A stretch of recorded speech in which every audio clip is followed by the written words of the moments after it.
सो परमेश्वर के पाक और पवित्र नाम की तारीफ हो कि हम सब खुदावंद खुदा की हजूरी में हैं। नौजवानों के बारे में हम सीख रहे हैं। खुदा के कलाम से पढ़ेंगे। पहला तिमोथियुस उसका 4 बाब उसकी 12 आयत। पहला तिमोथियुस 4 बाब उसकी 12 आयत।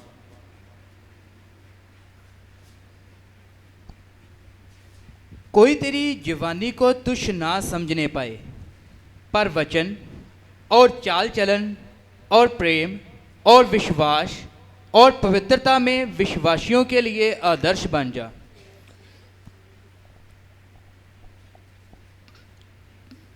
पौलुस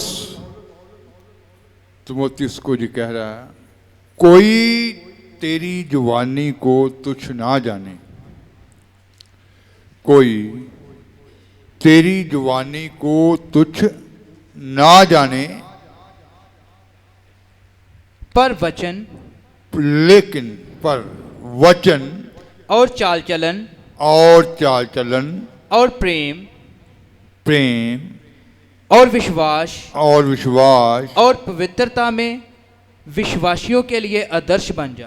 पवित्रता में विश्वासियों के लिए आदर्श बन जा। इसका मतलब है कि जो खुदा के चुने हुए लोग हैं, दूसरे ईमान लाने वालों के लिए यीशु के नाम के ऊपर जो जवान ईमान लाते हैं, तो जवानों ने दूसरे नौजवानों के लिए एक आदर्श बनना है। दूसरे विश्वास करने वालों के ऊपर, जो यीशु मसीह के नाम के ऊपर विश्वास करते हैं, उनके लिए एक आदर्श बनना है। तो इसलिए तिमोथियुस को कहा गया, क्योंकि आज जो लोग, जो नौजवान खुदा की खिदमत के लिए चुने हुए हैं,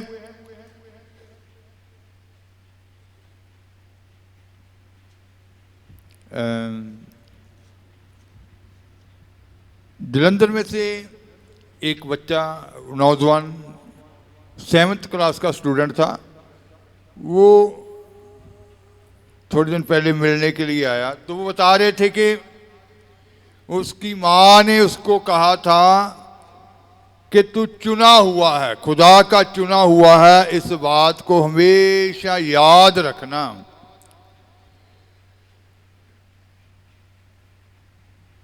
तो बता रहे थे कि वो स्कूल में अपने स्टूडेंटों से, अपने दोस्तों से वो एक ही बात कहता कि मैं तुमसे अलग हूं, क्योंकि मैं खुदा का क्या हूं, चुना हुआ। हालेलुया। और वो जब आया था तो वो सभी हैरान हो रहे थे कि वो 7वीं क्लास का बच्चा जो सवाल कर रहा था खुदा के बारे में, तो बड़ी अलग किस्म के सवाल कर रहा था। तो इसका मतलब है कि माँ बाप को भी जब ये मालूम हो जाता है कि उसके बच्चे को खुदा ने चुना हुआ है, तो जन्म से ही, उसी वक्त से ही उसके माइंड में एक ही बात भर देनी है कि तू दुनिया से, दुनिया के दूसरे बच्चों से क्या है, अलग है, क्योंकि खुदा ने तुझे अपने काम के लिए चुना हुआ है।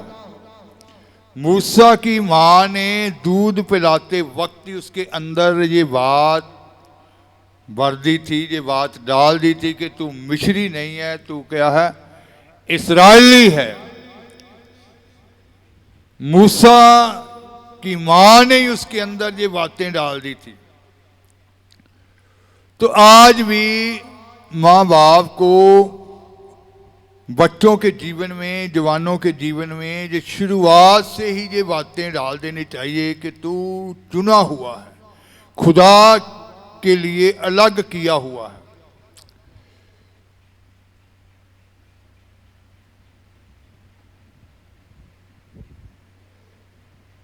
तो यहां पौलुस तिमोथियुस को कह रहा कि तू दूसरे ईमानदारों के लिए एक आदर्श बन जा, विश्वासियों के लिए एक आदर्श बन जा। कोई तेरी जवानी को तुच्छ ना जाने। जवानी को तुच्छ ना जाने कि कोई उंगल जवानों के ऊपर उठनी नहीं चाहिए कि इसका जीवन तो ऐसे है। तो उसको कहा गया कि तूने वचन में, चाल चलन में, प्रेम में, पवित्रता में दूसरों के लिए क्या बनना है? नमूना बनना है। पंजाबी में इसको एक बार फिर पढ़ लेंगे। पहला तीमुथियुस 4:12।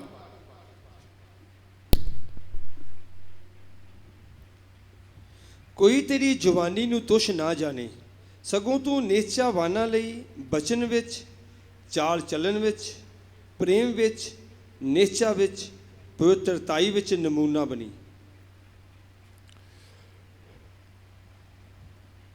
वचन में, प्रेम में, विश्वास में, नेता में, कि नौजवानों का विश्वास देकर ही अक्सर कई बार देखने को मिलता है कि माँ बाप का विश्वास कमज़ोर होता है, बच्चों का विश्वास क्या होता है? उत्तम होता है।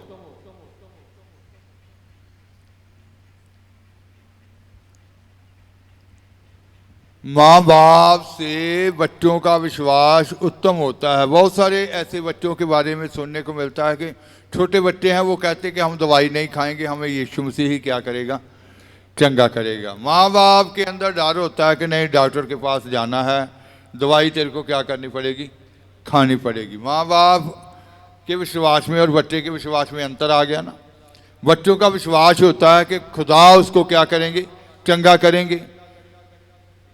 बच्चों के अंदर ये ईमान होता है कि उसको दवाई की ज़रूरत नहीं होती, दवाई की ज़रूरत नहीं है, आप बस मेरे लिए दुआ करो। माँ बाप दुआ करने की बजाय कहते हैं नहीं, डॉक्टर के पास जाना है।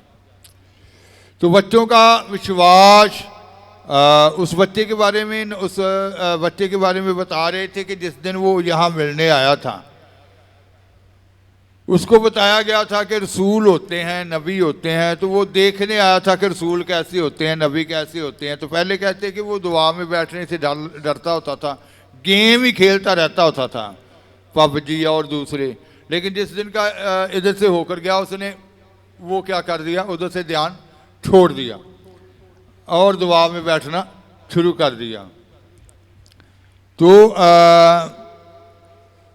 वो अपने रिश्तेदार को, जिसके साथ वो दुआ में बैठा था, प्रेयर में, प्रार्थना में, तो उसको बाद में, प्रार्थना के बाद उसने कहा कि आपको उधर नींद आ रही थी। तो उसने कहा, रिश्तेदार ने कहा कि थकावट की वजह से क्या आ रही थी? नींद आ रही थी। तो बच्चे ने कहा कि खुदा के सामने कभी भी थकावट लेकर नहीं जाना चाहिए। आप थोड़ी देर रेस्ट कर लेते और रिलैक्स होकर खुदा के सामने जाते और रिलैक्स होकर खुदा की आराधना करते। तो इसका मतलब है कि आज के बच्चे जो हैं, खुदा ने उनके अंदर वो बुद्धि रखी हुई है कि खुदा के सामने कैसे जाना चाहिए। हालेलुया। तो यहां पौलुस तीमुथियुस को कह रहा है कि कोई तेरी जवानी को तुच्छ ना जाने। उसका मतलब है कि कोई उंगल ना तेरी जवानी की तरफ उठाए। जवानी ऐसी होती है कि दोष भी लगने होते हैं कि उसका बच्चा तो ऐसा है, उसकी बेटी तो ऐसी है। लोग कहते हैं, मोहल्ले वाले कहते हैं, आस पड़ोस रिश्तेदार कहते हैं उसकी बेटी ऐसी, उसका बेटा ऐसा है।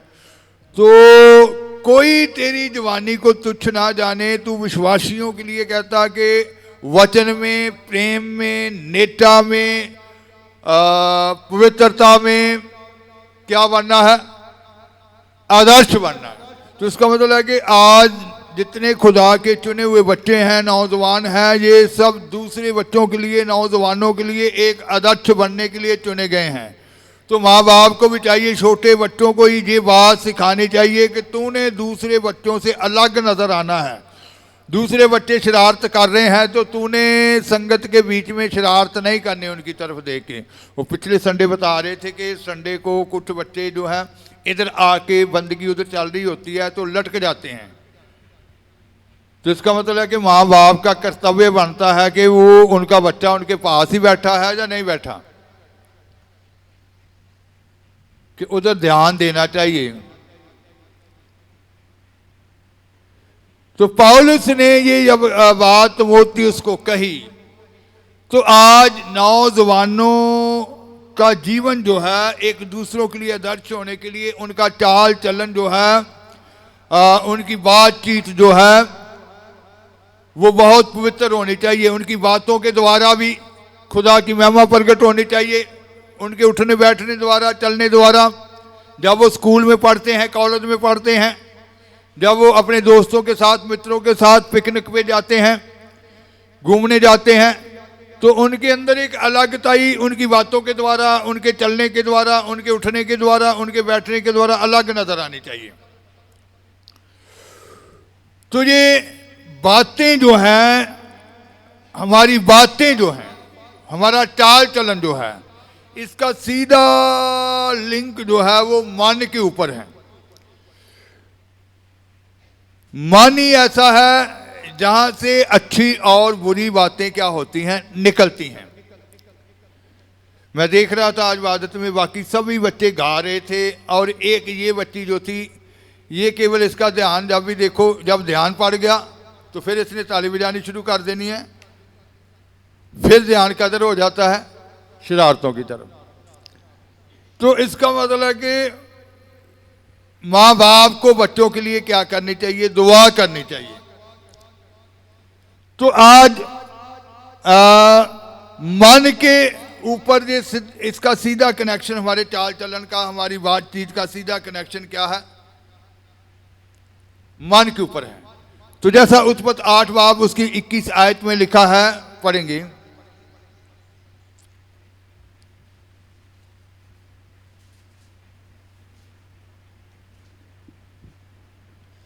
ਅਤੇ ਯਹੋਵਾ ਨੇ ਉਹ ਸੁਗੰਧ ਸੁੰਘੀ, ਸੋ ਯਹੋਵਾ ਨੇ ਆਪਣੇ ਮਨ ਵਿੱਚ ਆਖਿਆ, ਮੈਂ ਫਿਰ ਕਦੀ ਜ਼ਮੀਨ ਨੂੰ ਆਦਮੀ ਦੇ ਕਾਰਨ ਸ਼ਰਾਪ ਨਹੀਂ ਦਿਆਂਗਾ, ਭਾਵੇਂ ਆਦਮੀ ਦੇ ਮਨ ਦੀ ਭਾਵਨਾ ਉਸ ਦੀ ਜਵਾਨੀ ਤੋਂ ਬੁਰੀ ਹੀ ਹੈ, ਅਤੇ ਮੈਂ ਫਿਰ ਕਦੀ ਸਰਬੱਤ ਜੀਆਂ ਨੂੰ ਨਹੀਂ ਮਾਰਾਂਗਾ ਜਿਵੇਂ ਮੈਂ ਹੁਣ ਕੀਤਾ है।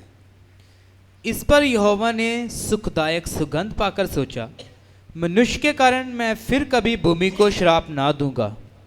यदि भी मनुष्य के मन में बचपन से जो कुछ उत्पन्न होता है वह बुरा ही होता है, तो भी जैसा मैंने सब जीवों को अब मारा, तो मनुष्य के मन में जो कुछ उत्पन्न होता है बचपन से ही बुरा होता है, जवानी से ही बुरा होता है, उसकी भावना जो है।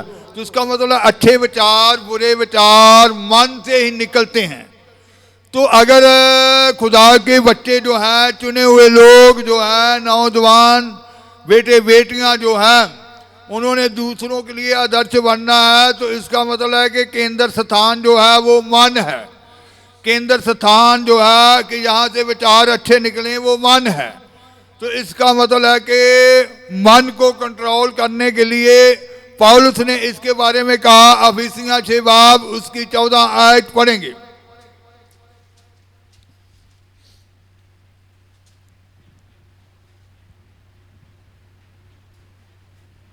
ਸੋ ਤੁਸੀਂ ਆਪਣੀ ਕਮਰ ਸਚਾਈ ਨਾਲ ਕੱਸ ਕੇ ਅਤੇ ਧਰਮ ਦੀ ਸੰਜੋ ਪਹਿਨ ਕੇ,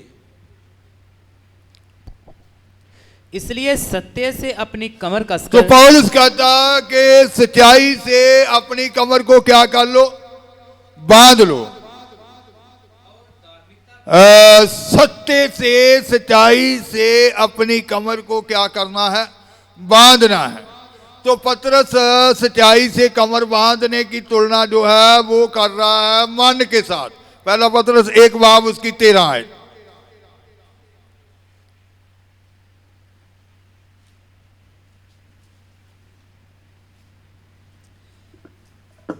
ਇਸ ਲਈ ਤੁਸੀਂ ਆਪਣੀ ਬੁੱਧ ਦਾ ਲੱਕ ਬਣ ਕੇ ਸੁਚੇਤ ਰਹੋ ਅਤੇ ਉਸ ਕਿਰਪਾ ਦੀ ਪੂਰੀ ਆਸ ਰੱਖੋ ਜਿਹੜੀ ਯਿਸੂ ਮਸੀਹ ਦੇ ਪ੍ਰਕਾਸ਼ ਹੋਣ ਦੇ ਸਮੇਂ ਤੁਹਾਡੇ ਉੱਤੇ ਹੋਣ ਵਾਲੀ ਹੈ।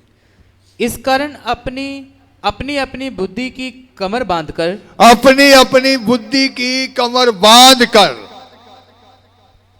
और सचेत रहकर, और सचेत रहकर उस अनुग्रह की पूरी आशा रखो उस अनुग्रह की पूरी आशा रखो जो यीशु मसीह के प्रकट होने के समय तुम्हें मिलने वाला है। जो यीशु मसीह के प्रकट होने के समय तुम्हें क्या है, मिलने वाला है।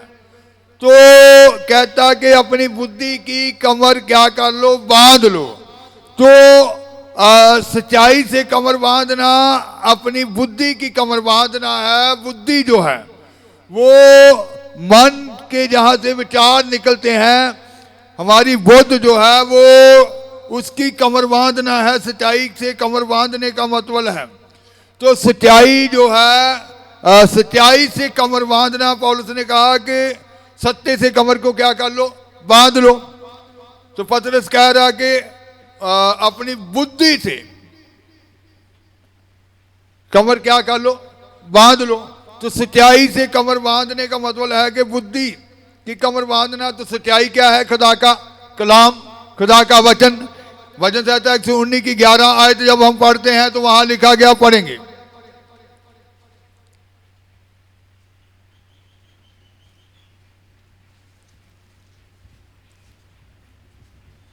मैं तेरे बचन नू अपने मन विच जमा कर लिया तां जो तेरा पाप ना करा। मैंने तेरे वचन को अपने हृदय में रख छोड़ा। मैंने तेरे वचन को मन में जमा कर लिया है, हृदय में जमा कर लिया है। इसका मतलब है कि कमर सच्चाई से बांधने का मतलब है कि सच्चाई जो है खुदा का कलाम है।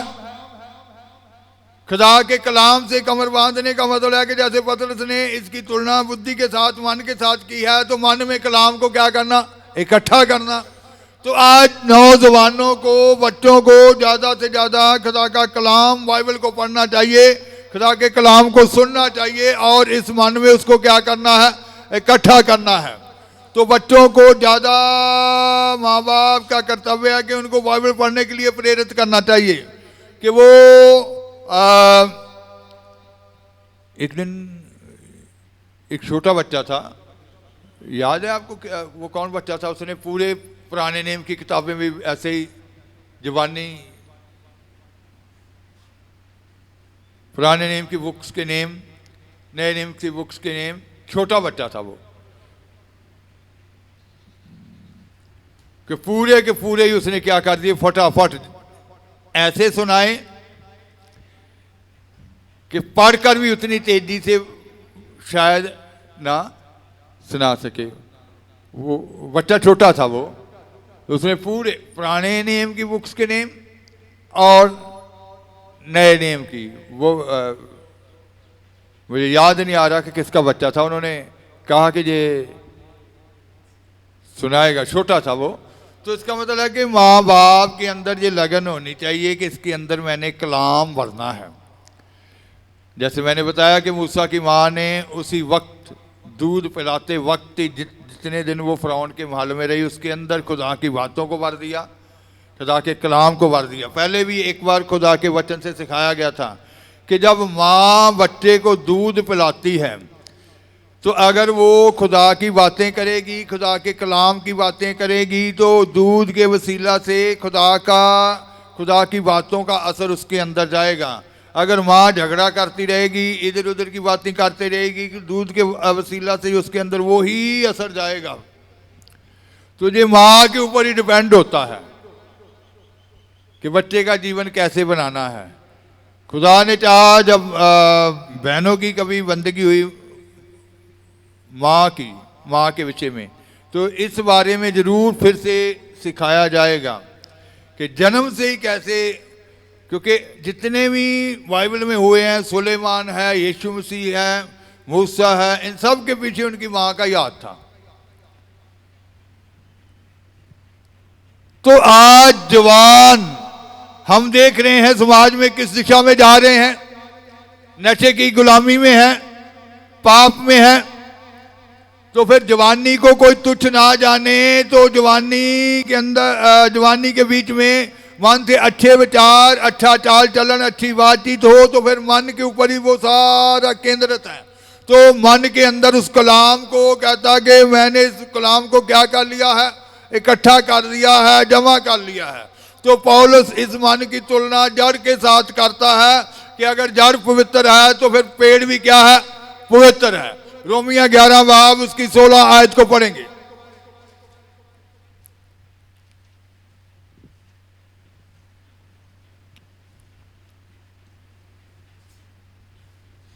ਅਤੇ ਜੇ ਪਹਿਲਾ ਪੇੜਾ ਪਵਿੱਤਰ ਹੈ ਤਾਂ ਸਾਰੀ ਧੌਣ ਵੀ ਪਵਿੱਤਰ ਹੋਵੇਗੀ, ਅਤੇ ਜੇ ਜੜ ਪਵਿੱਤਰ ਹੈ ਤਾਂ ਡਾਲੀਆਂ भी पवित्र होंगियां।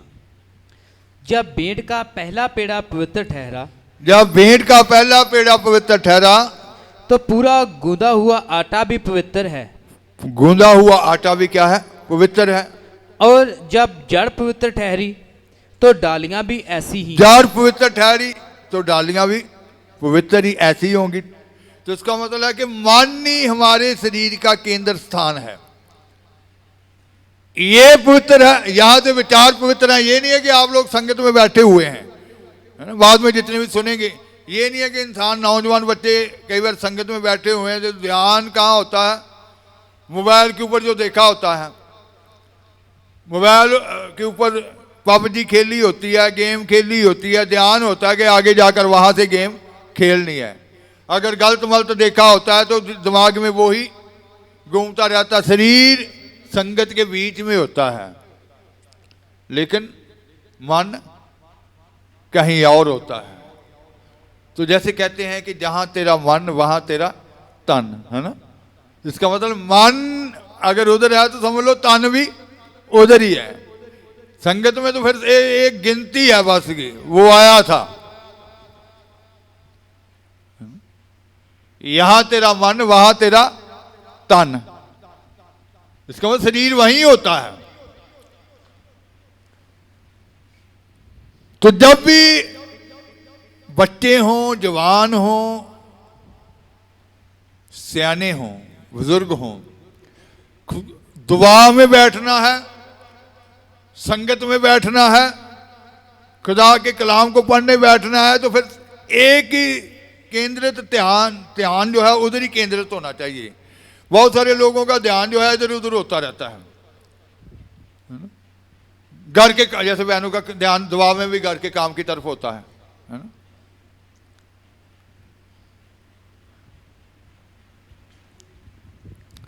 कि उधर सब्जी रखा, ऊपर सब्जी रखी होती है, ध्यान दुआ में बैठना तो दूसरे को आवाज, बीच बीच में दूसरों को आवाजें देते रहना, कि उधर थोड़ा ध्यान। मैंने जी देखे हैं बहुत सारे केस। मैं छोटा था तो हमारे एक रिश्तेदार थे, तो वो प्रभु के बीच में संगत, पाक लोगों की संगत के बीच में काफी थे। तो मुझको रात को उधर रहने के लिए मौका मिला, तो 4 बजे वो दुआ के ऊपर बैठ गए। तो उधर उन्होंने क्या कहना कि उधर डंगरों का थोड़ा सा एक ने दूसरे को आवाज लगाई, डंगरों का थोड़ा ध्यान उधर मार लेना, पट्ठे देख लो खा रहे हैं या नहीं, पट्ठे डाल के आना, है ना। तो इसका मतलब ध्यान किधर है, पशुओं की और।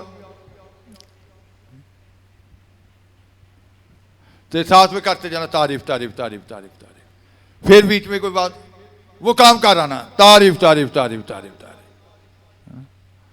इसका मतलब है कि बहनों को भी जब तारीफ करनी है तो फिर तारीफ को ही समा देना है।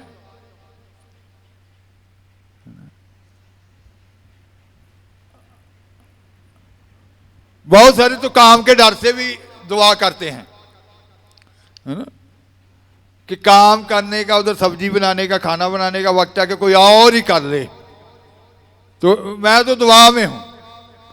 वो भी खुदा को कभी पसंद नहीं आता। बाइबल में लिखा है कि सबका हक क्या करो, अदा करो।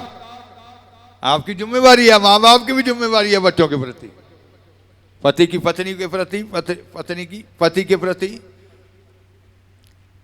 तो इसका मतलब है कि जो बचपन से ही बच्चों के अंदर डालना है, जवानों के अंदर डालना है।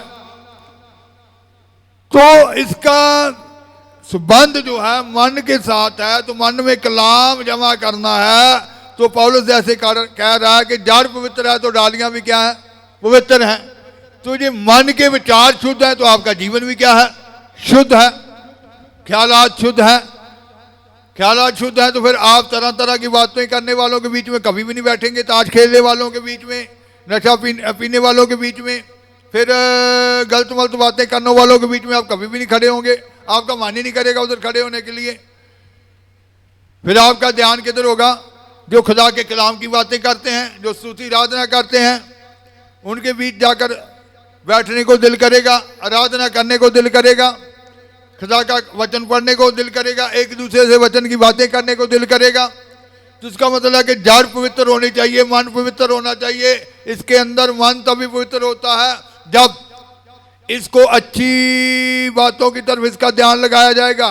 जो अच्छी बातें हैं, जैसे पौलुस ने कहा फिलिप्पियों 4 बाब उसकी 8 आयत जब हम पढ़ते हैं, जो अच्छी अच्छी बातें हैं उधर ध्यान लगाना है। तो इसमें वो अच्छी बातें जमा करनी है। पढ़ेंगे 4:8। 4:8।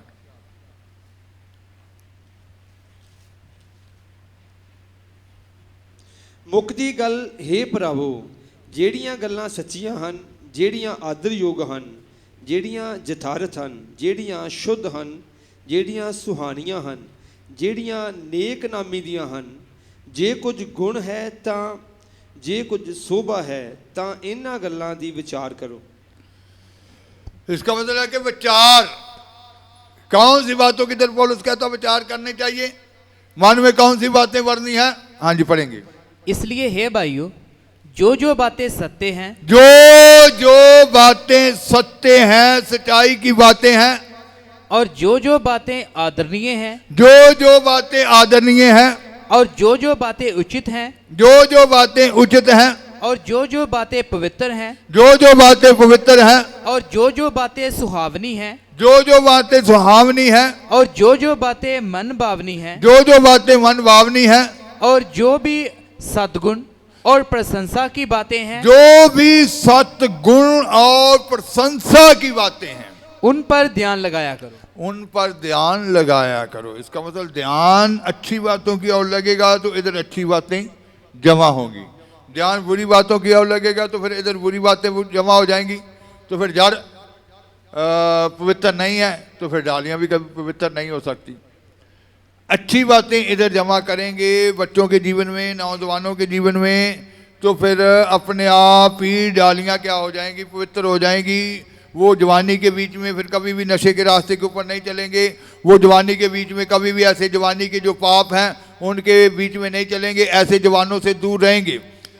याकूब की बेटी के बारे में लिखा है, आप बाद में उसको पढ़ सकते हैं, उत्पत्ति 34 बाब उसकी 1 से 19 तक, कि याकूब की बेटी जो थी उसने अपनी जवानी की रक्षा की परवाह नहीं की और उस नगर की दूसरी बेटियों को निकलने के लिए देखने के लिए अकेली निकल गई और अपने माँ बाप के लिए, अपने लिए शर्मिंदगी का कारण बन गई। तो इसका मतलब है कि उसका जीवन जो था उसने अपनी जवानी की चौकसी नहीं की।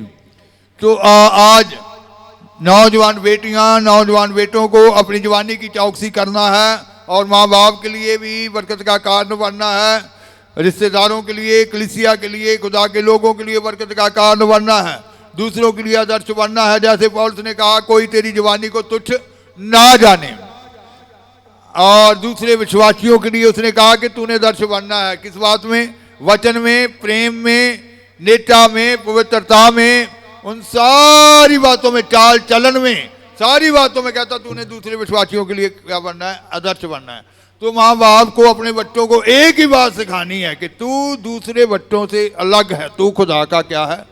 चुना हुआ है। तूने दूसरे बच्चों की तरफ नहीं देखना। अगर हर माँ बाप अपने बच्चे को ये सिखाएगा तो फिर अपने ध्यान खुदा की तरफ लगाएगा, क्योंकि बचपन जवानी ही एक ऐसी अवस्था है जो इसमें भर दिया जाएगा वही बड़े जब होंगे तो वो सामने आएगा। तो इनको अभी से ही ऐसी बातें भरनी है। पौलुस अपने जीवन के बारे में बताता है, अपनी जवानी के बारे में कि उसकी जवानी कैसी थी।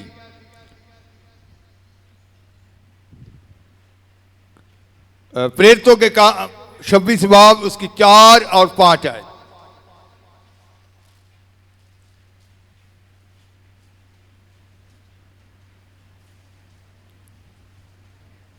उसका खुद का विवेक गवाही दे रहा है अपनी जवानी के बारे में। तो आज के जवान, उनका विवेक भी ये गवाही दे उनकी जवानी के बारे में, जैसे पौलुस का विवेक, उसका जीवन ये गवाह बन गया उसकी जवानी का। हाँ जी। ਜਵਾਨੀ ਤੋਂ ਮੇਰੀ ਚਾਲ ਨੂੰ ਜਿਹੜੀ ਮੁੱਢੋਂ ਆਪਣੀ ਕੌਮ ਵਿੱਚ ਅਤੇ ਯਰੂਸ਼ਲਮ ਵਿੱਚ ਸੀ ਸਾਰੇ ਯਹੂਦੀ ਜਾਣਦੇ ਹਨ। ਸੋ ਜੇ ਉਹ ਸਾਖੀ ਦੇਣੀ ਚਾਹਣ ਤਾਂ ਮੁੱਢੋਂ ਮੈਨੂੰ ਜਾਣਦੇ ਹਨ। ਭਾਈ ਸਾਡੇ ਧਰਮ ਦੇ ਸਭਨਾਂ ਤੋਂ ਖਰੇ ਪੰਥ ਦੇ ਅਨੁਸਾਰ ਮੈਂ ਫਰੀਸੀ ਦੀ ਚਾਲ ਚੱਲਿਆ। मेरा चाल चलन आरंभ से अपनी जाति के बीच और यरूशलेम में जैसा था।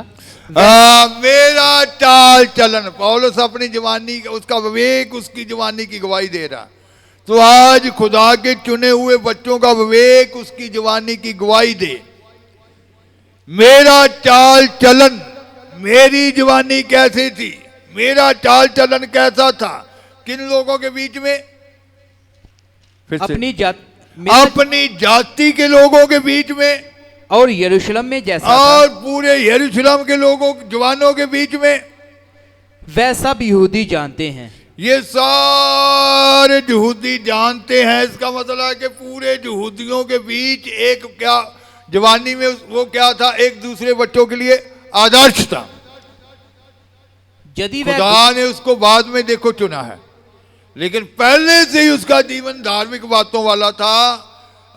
पूरे यरूशलेम में, पूरी यहूदिया में, अपनी जाति के बीच में वो आदर्श था, नमूना था एक दूसरे बच्चों के लिए। तो आज भी नौजवानों को हमेशा दूसरे बच्चों के लिए, छोटे बच्चों को भी बचपन से ही दूसरों के लिए क्या बन जाना चाहिए, आदर्श। अपने रिश्तेदारों के बीच में जितने बच्चे हैं, आस पड़ोस के बीच में जितने बच्चे हैं, उनके लिए एक आदर्श बने। आस पड़ोस के बच्चे गवाही, माँ बाप गवाही दें, अपने बच्चों को कहें कि उन बच्चों की तरफ देखो, उनके बच्चों की तरफ देखो। रिश्तेदार कहें उनके बच्चों की तरफ देखो, वो गवाही दें। क्या आप भी उनके बच्चों से कुछ सीख लो।